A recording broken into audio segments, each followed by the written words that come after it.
Welcome to the drag and drop website tutorial for starters. Let's begin by first of all selecting a template. There are 4 different options for what sort of site you're looking to build. For this tutorial, we're going to select website. Below that, you'll notice that there are different themes that you can pick from. For this tutorial, we're just going to pick the first one that comes up.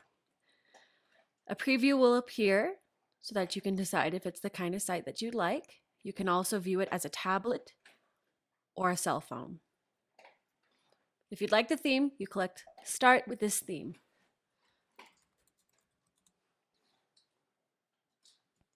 When you get to the builder, you'll notice that the site is here, but everything is in blocks. Each block can be edited, removed, or copied.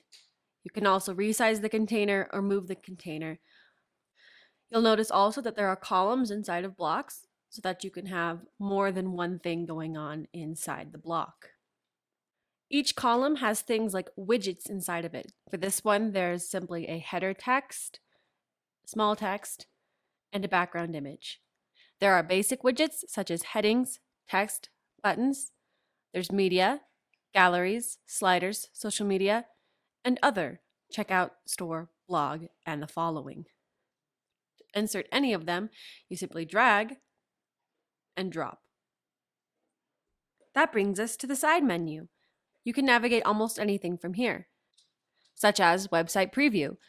You'll always want to go ahead and click Save Changes. Website preview will show you what your new changes look like. You can do website settings from the gear icon. Funnels is for if you'd like to create a funnel or a new website.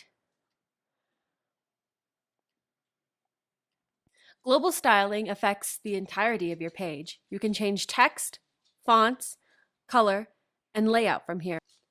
We've already been over the Add Widget tool. Finally, we have the master menu, which includes pages and pop-ups. To create a pop-up, you would click here. To navigate your current pages, you would go here.